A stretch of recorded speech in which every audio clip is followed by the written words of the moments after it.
Hello, so I have to leave for a party in a minute, but I just wanted to really quickly say that I started a very Society of Irregular Witches and I'm really liking it so far. I think it's exactly what I've been looking for when I talk about a witchy rom-com, but I will have to talk more about it later because I have to go. Okay, so I talked a little bit about how I've started a very Society of Irregular Witches. Where I'm at right now, the plot. So it starts with Mika or Micah. I'm very sorry if I'm pronouncing it wrong. She is a witch and she belongs to this Society of Irregular Witches, which is run by someone named Primrose, and who's very old and kind of made herself the head of the witches. She has a lot of rules, but basically a big part of the story is that witches are orphaned, that there's a curse for some reason that every witch has to be an orphan. So Micah was found by Primrose. She set her up in this house. She gave her lots of nannies and tutors, but she did have a very lonely upbringing. And now she is a witchy YouTuber, and she was discovered by someone named Ian, who is working at this house called their Nowhere House, which with 3 young witches. They're from the ages of 7 to 10, I believe. And he saw the magic around Micah when she was doing one of her YouTube videos. He recognized it because he's seen it in the young girls, and he invited her to come help them train these girls because he's not a witch and he doesn't know much about magic, and they very much need someone to train them because their magic's out of control. And there is a solicitor coming. The owner of Nowhere House is a witch, but she is also an archaeologist, so she's not around all the time. But her solicitor is coming and he doesn't really like the people that live there, and he would like them even less if he found out they were witches. So that's where I'm at right now. Micah has agreed to help and I'm very excited to read some more later. So I'm gonna go do that.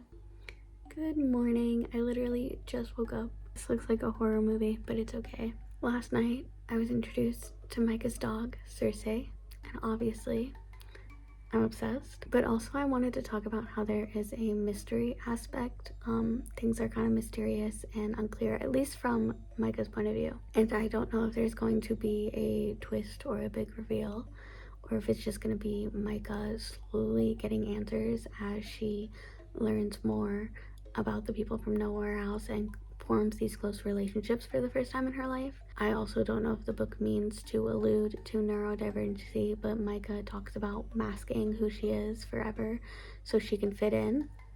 But I do think it was interesting that it was worded that way, and that's how it came off to me. But I don't know. I obviously have so much more to read, so I will give another update soon. So I'm like 30% of the way through the book. It's been very cute so far, very cozy. Of course, there's a little bit of drama, but right now Micah has met the kids. She's moved into Nowhere House, and I love the girls. I adore them, and I know there's going to be a romance with Jamie. It hasn't really started yet. He doesn't trust her right now. He's this grumpy guy, but he is so patient and sweet with the kids, so we have to love him, and I'm very excited to see how their relationship develops. So at this point, Ian is being a little bit meddlesome and might set up Micah and Jamie, but that was to be expected. Also, there's been some sad moments, but it has still been quite the heartwarming story and very cozy. So that's my little update right now. Halloween fit check. I love this jumper. I thrifted it. It was handloomed in Ireland and I'm obsessed with it. So I devoured the rest of this book because the romance was so good. It was very tropey, but not in the sense that it was boiled down to just the tropes. Like there was no real tension or chemistry. It had that. It was just very obviously Grumpy and Sunshine. They still had to build trust and go from wariness to friendship to love. It was a very easy read in the sense that you're not analyzing everything, picking everything apart, looking for subtext or foreshadowing or that kind of stuff. There was maybe some analyzing of characterization that you could do, but other than that, there was no subtext or anything like that. And it's not necessarily a criticism. I do love subtext, but I needed a book like this right now.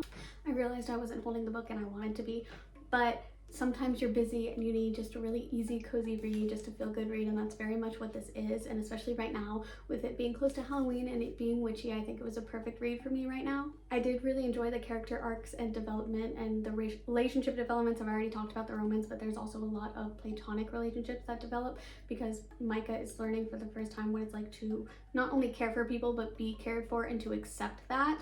So it's interesting to see her get to that point where she's able to do that. There's also her relationship with Primrose and seeing the way that they developed and came to an understanding between each other, and kind of learned about each other's trauma and learned through Micah's point of view to end this cycle, because a big part of this story is ending the cycle of trauma and just ending cycles in general, and like moving forward and creating a better world. A criticism I have is that some of the paragraphs felt a bit clunky, but overall it was pretty well written. Even the prose felt very cozy, and I like Sangu Mandana's wit and humor, and it just, like I said, felt like a very cozy read. Oh, and I think the reveals were well done. I liked the pacing of this story a lot. And this isn't a criticism, this is just kind of a funny story. So there's smut in this book. It's not graphic or anything, and I knew it was there, but I still got jump scared by it just because of the way it's so warm and cozy. And then all of a sudden Jamie's like, that's not the only thing that's hard. I was like sitting there just kind of like, la la la la la, what?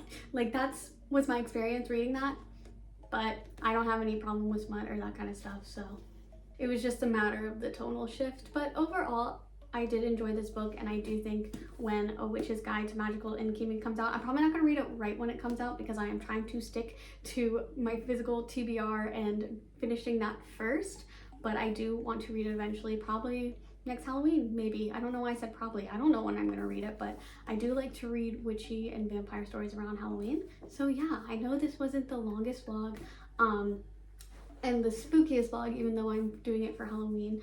I have gone back to grad school. I haven't really talked about that on the channel yet, but that is why I am super busy, and I will be doing as much as I can, but for the next couple of months, it's probably not going to be a whole lot, and we'll just see. We'll just have to see. But that's all I have for this video, and I will see you soon. Bye!